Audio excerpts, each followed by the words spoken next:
and welcome to Small Business Snippets, the podcast from smallbusiness.co.uk. I'm your host, Anna Jordan. Our guest today is Grace Beverley, entrepreneur, author of the Sunday Times bestseller, Working Hard, Hardly Working, and host of a podcast of the same name. Grace is the founder and CEO of two businesses, Tala and Shreddy. Fitness app Shreddy launched in 2016, followed by sustainably made activewear brand Tala in 2019. In 2020, Grace was named first on the Forbes 30 Under 30 retail and e-commerce list at the age of 23. The entrepreneur landed a £4.2 million investment for Tala earlier this year and is also an investor in Wild Deodorant, Clean Kitchen, Drink Nice and Your Heights. We'll be talking about productivity and the challenges that Grace has come up against in raising funding. Hi Grace, how are you? Good, thank you. How are you? Yeah, not bad at all.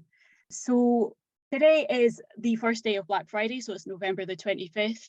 Huge day for retail, but a problematic day for some. If you're coming at it from sort of an ethical and a sustainability standpoint, it can be difficult. And I know on your companies you have Black Friday pledges. How can small businesses stay involved in Black Friday and big selling events throughout the year without compromising their ethical and sustainability standards? Yeah, well, I think there really is no one size fits all approach. Of course, it's different to every business. And when it comes to sustainability, especially with any area that kind of talks about consumption, obviously it's not black and white at all. And as much as, for one business, what's more sustainable might be less so for another business. And I think that's really, really important to bear in mind that if you're running a small business and it's a really important time of year for you, especially coming up to gifting season and you're competing against much bigger companies, I think what's really important is not shaming smaller businesses and more sustainable businesses for getting involved in that. Now, with that being said, I think it's very important to kind of define the parameters in which you are going to get involved in something like Black Friday. What we do at Tala and Shreddy is we created 3 years ago a Black Friday pledge. So that was essentially saying like what we are going to do and what we're not going to do. And what that allows is the transparency for a consumer to then be able to say, do you know what? Yes, I am going to buy, or no, I'm not going to buy. We do that because we think it's really important that it's not, I think when you shame sustainable businesses out of participating in any discounting time, it's very, very difficult then to create a landscape where sustainable business can play any part in changing these industries. Because, say when you look at fashion, of course, sustainable fashion is always going to be to a certain amount an oxymoron. It's always going to be contradictory. But at the same time, in order for the mass market and the mainstream to be better, there need to be options for companies who produce more ethically and more sustainably, even if that's not perfect, because sustainable fashion will never be perfect. So I think one of the most important things, and as I say, it will be different for every business, but is to really establish what makes you feel comfortable as a business, what furthers your mission. I think anything that compromises a mission definitely isn't the right thing to be doing. But for example, at Tala, our aim is to disrupt the activewear mass market. We want people who usually shop mass market activewear brands to start shopping better, to start thinking about sustainability and ethics. And we're completely transparent about the ways that we do and don't do that in order for people to be able to, I guess, facilitate just the conversation and talking about it and thinking about it a bit more. So with that in mind, it furthers our mission to be able to offer 10 to 30% discounts on Black Friday, dependent on the product. And that is because we also completely understand that there are gifts to buy and leggings to replace, and also in terms of making sustainability accessible, that needs to be a price point that Black Friday will be a time where the only time where certain people can access certain products, and therefore we do think that it is really important to create an offering around this time, but be really clear about what that is and what that isn't. And also within the same breath to make sure that we are educating on overconsumption as well, to ensure that people, I guess, just education on things like panic buying and planning your buying and all of those things that can make you have a more sustainable Black Friday. But I personally don't believe that kind of shaming people completely out of engaging in consumption as a whole, like buying gifts, is necessarily going to fix the whole market. I'd rather there be better options within the marketplace. So for those small businesses, I'd say transparency around the way you engage, but also small businesses are always going to be far more sustainable than larger businesses. So if it's an important time of year for you, engage in it in the way you want to, and just be clear about why you're doing that and what you are and are not doing. And could you give us an example of what some of that educational messaging might look like, a post, for example? Yeah, sure. I mean, anyone can go to the Tala pages to have a little look at what that might look like. But, we make sure at the beginning of any sale period to put a blog post out that goes into detail about why what we do participate and what we don't participate in, about the risks of overconsumption, about all of these kind of various different things. And I think that when you're involved in that industry, it's really easy to assume that everyone has that background of actually understanding the different industries in that way. But actually, I think the majority of the time when I tell some of my friends, for example, the horrors of some of the fast fashion things, they're kind of like, oh my God, what? But I think when you're very much in that space, it's easy to assume that everyone knows that and chooses to ignore that. So we try to just make sure that, for example, before the sale goes live, we release something saying this is everything that's in the sale so that people don't panic buy within that moment. We share long form writing, especially from our sustainability manager, on how to shop better, but also some things you probably didn't know about Black Friday, etc., etc. So anything educational, both to help the consumer in their individual, I guess, shopping experience around Black Friday and around the holiday season, and also just general education as a whole on the industry. And you've recently raised 4.2 million for Tala. Congratulations. There are issues that we already know about for women business owners seeking investment, but possibly also young women, and possibly also as somebody who was a former influencer. What kind of challenges and issues did you experience when trying to raise that funding?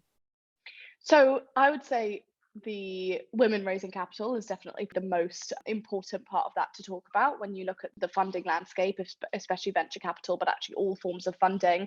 Women took 2.8% on the highest year ever of venture capital funding. So that is 97.2% of the entire industry going to male founders. And I think that becomes particularly problematic when you think of the fact that everyone's job is likely to be for a business, and that business was going to have to be started from entrepreneurship. Now, obviously, all of those weren't taking funding in some way, but the majority of the big ones were.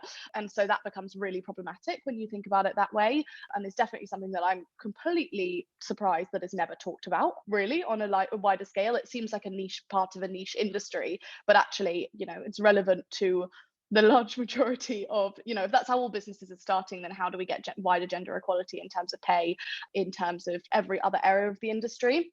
So I think that's really, really important to talk about. And the statistics are stacked completely against women when it comes to funding. That gets far worse when you look at Black women.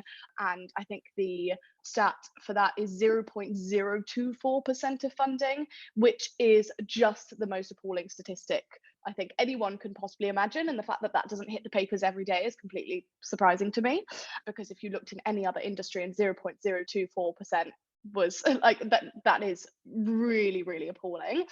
So I will say that, I also went to Oxford, and that founders who went to Oxbridge or Ivy League are much more likely to get backing. And so of course, there are elements that would have held me back. I also think that in part the influencer way would have helped to kind of spur that forward in terms of being able to guarantee a certain amount of demand, but definitely didn't make it as easy as certain contingents in terms of being able to kind of get that funding. I think as I mentioned, kind of the women getting funding is the most important part of that to talk about. I was really lucky in our funding round that we raised Tala is my second business, with the business that we raised funding for. And we raised that 2.5 years post revenue. So we already were able to prove a certain amount of the business model working. And therefore, there was less of having to take a quote unquote risk. It's still a risk, of course. We're doing it. Our next stage of growth is reliant on us being able to kind of deliver that and increase that demand far beyond, my existing audience, as it had already extended to.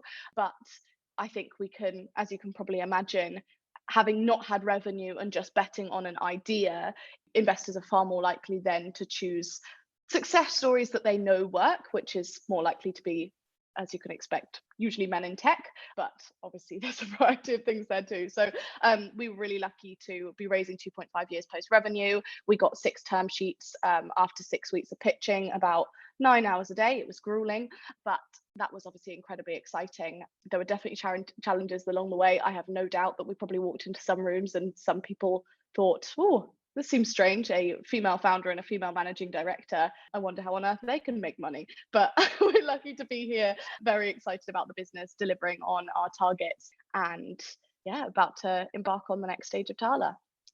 How have your experiences shaped how you've invested in other businesses?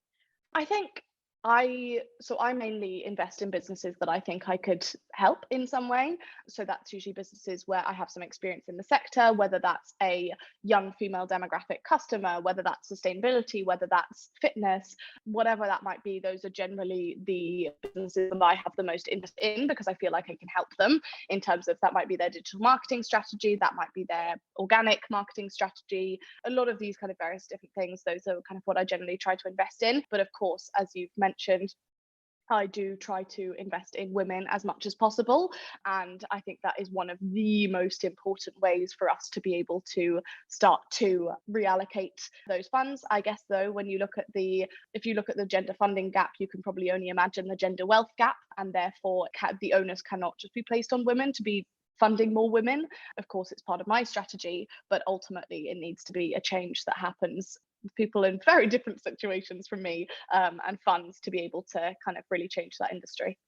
Oh yeah, 100%. A lot of change needs to come from the structure of boards and panels as well. That's Absolutely. And women on investment committees as well within those, because I mean, I think we saw with industries like beauty through the whole pandemic, if you're shutting down a multi-billion-dollar industry for longer than you're shutting down any other industry, purely because actually the people in the decision-making rooms probably don't value that industry, it seems superficial. It seems like, well, do you really need to be getting your nails done? Whereas at the same time, pretty much every other industry was open, and actually just looking at the kind of decision making processes in that, probably if you don't have people in the rooms who use the services, you're also going to be missing out on huge opportunities, because if in that investment committee room there aren't women there who have problems to be solving by great new businesses, huge opportunities are going to be missed as well. totally 100%. So when you were putting together your pitch deck for the Tala raise, you said you disappeared off the face of the earth. And of course, Mm-hmm. productivity organization is such a huge part of getting through a task like that. Talk to us about your to-do table method for productivity. So this is my favorite thing. Could probably talk about it for the rest of my life. Essentially, this method is based off the fact that I very easily get overwhelmed. I feel like, and that's probably because I take on too many things. I have an insatiable appetite for taking opportunities, which is great in some ways, really bad in other ways. So what I essentially realized was, I started doing this at university, I believe. I'd started my first business at this point, and then I was also doing my university course alongside. And what I'd have is I'd have 40 task long to-do list, and I'd be trying, like, every time I was going to a new task, I'd be trying to work out which was the next most important task, and like, oh, but I have 15 minutes until my next tutorial, so which one can I do? It just seemed ridiculous. You shouldn't constantly be trying to find that next task. So what I decided to do instead was to split that to-do list up into tasks, quick ticks, and projects. So quick ticks are things that take under 5 minutes, tasks are things that take 5 to 30 minutes, and projects are things that take 30 minutes plus, which kind of enables you to be able to instinctively prioritize, but also time block, because you can probably do a load of quick ticks together, or a few tasks together when you have a bit of time. Everything is a lot easier, both in the moment and when you're actually planning out your time, because, for example, at particularly hectic times, so this week's, it's coming to the busiest period in the retail year, which means that there's a lot on. At the same time, we are planning for January, which is a huge area in the fitness space. So I'm having kind of all of these approvals coming in that might be approving a marketing campaign for January, but there's also something really urgent that needs to be done for this week. At the same time, I went up to Manchester this week with Meta, and have been doing some work with them on their Good Ideas studios, which means that I was spending time with a few small businesses there, talking to them about their problems, how to kind of resolve those, just getting to know people, getting to network. So all of these different things then come into your schedule, and it's really difficult to be able to block that all out, but also to have full visibility over your tasks. So I find methods like that particularly important in terms of being able to actually decipher what you need to do next, how you can be most productive, and stop getting yourself so overwhelmed because everything looks the same weighting, whereas actually there's 3 really important tasks that you can probably blitz out in half an hour. You mentioned a bit there you're a real proponent for time blocking. Asking for a friend, if you've got tendencies towards perfectionism or not running into the allotted time, what kind of tips do you have for sort of getting past those kind of obstacles? So I think what's really important is to try in part, and I know this is not very useful, but to try in part to start to see it less as something that you need to absolutely stick to and more like parameters of like recommendations throughout your day. However, I would also say on top of that, if you continuously find yourself running through the blocks, you probably don't know how much time tasks actually take you. And I think that that's something that I definitely struggled with. So I think that one of the first things to do to actually understand how much time tasks take you is to take a 1 week or 2 week period and just start writing down, say, composing an email. Oh, I think that takes me 10 minutes. It actually takes me 25, or whatever it might be. And there's all of these different things that you start to have a bit more understanding, and then you can kind of use that as a manual for how long things will take. What I generally do as well is I add on probably about like a 30% buffer, because I understand that I'm not great at being able to understand that. So if I think something's going to take me half an hour, it's probably going to take me 45 minutes, and I just work that in, because you really do need to be setting yourself up for success rather than failure. Otherwise it's going to constantly feel like you're not doing enough and you're doing it incorrectly. But I think that's one of the best things you could do, is to start planning in buffers. Same goes if you're in a job where things often come flying in that need approval within the next hour, just actually making sure that probably every 2 hours you actually have a 15-minute block that's just set aside for urgent tasks. On days where things are particularly running behind, I share my schedule on my Instagram story every day, and what I usually have during that is I have essentially allotments for the time that urgent tasks are going to come flying in, and I'm going to need to be able to deal with them. And as an entrepreneur, I'm sure a lot of our listeners would agree, they thrive on being busy. How do you keep that in check? So I'd say I probably don't keep it in check. I'd say probably that's the most simple answer. But I really try to, and I try to, every time I get it wildly wrong, I try to really take some learnings out of that in order to be able to make sure I don't run into that situation again. So I think there's a lot of importance of kind of trusting your team and delegating, but then there's also a lot of importance in starting to kind of give yourself time to recharge and really recognizing rest as a form of productivity. I think we see rest as opposite to productivity, whereas actually, if you don't have rest, you can't have productivity. And if you don't have productivity, you probably can't have rest, especially if you're the type of person who has like that entrepreneurial mindset. So I think that one of the most important things is there is a temptation to say yes to everything, but obviously the key is to prioritize things which you feel most passionate about. So at the moment, for example, this past week, as I mentioned, I've been doing the Meta Good Ideas Studios. That's something I'm really passionate about. I've really enjoyed meeting the small businesses, and it's just, I think it's really important to prioritize those things that really kind of hit right on your passions, because I feel like, you're going to spend a lot of the time, especially as an entrepreneur, doing things that you don't want to do. It's a very natural part of the business. There's so much admin, there's so much logistics, and you pretty much have to be a jack of all trades, and you're probably only good at about half of those things. So I feel like it is really important to, even if something's extra time, to feed yourself those things that are things that you're really passionate about, like I've been doing on that extra project. It's something that's been super busy at the moment, in the busiest time of the year, but actually that's the type of thing I really want to do, so it recharges me in a different way, if that makes sense. But then on top of that, obviously one of the biggest things has been making sure that over time, and especially over this year, how Charla's doubled its headcount now, which is fantastic, but it also means lots of new people. So in order for that to work, there needs to be a lot of time spent building up people's confidence, building up systems to make sure that the teams work best with each other, and allowing that kind of like time and space to understand that actually, if someone's, pretty much our whole brand team has started within the past 3 months, and therefore I'm not going to be able to delegate everything at this time, or I'm going to have to spend a lot more time in the work than I probably would the rest of the kind of year. So that for me has been, I guess those are kind of the driving factors and the rules I have around busyness. Do the things that you're really passionate about and make space for those, because that is a different type of recharge. And especially if you're usually kind of like in the nitty-gritty of the business, and then also get really good at delegating, but understand that it's not always going to be possible to delegate, and sometimes you just have to factor in that time to spend a little bit more time with people, especially if they're new. So I think we always have this expectation that we're going to be able to hit the ground running on everything different we do, and it's just so not the case. So giving yourself that kind of grace and time in order to be able to adapt, I think, is incredibly important. Smashing. Well, that's it from me. Thank you so much for coming on the podcast, Grace. It's been great. That's hard to say. Thank you so quickly. much. Thank you so much. It's been lovely to chat to you. You can find out more about Grace at instagram.com/Grace Beverley. You can also visit smallbusiness.co.uk for more on productivity. Remember to like us on Facebook at Small Business Experts, follow us on Twitter at Small Business UK, all lowercase, and subscribe to our YouTube channel, linked in the description. Until next time, thank you for listening.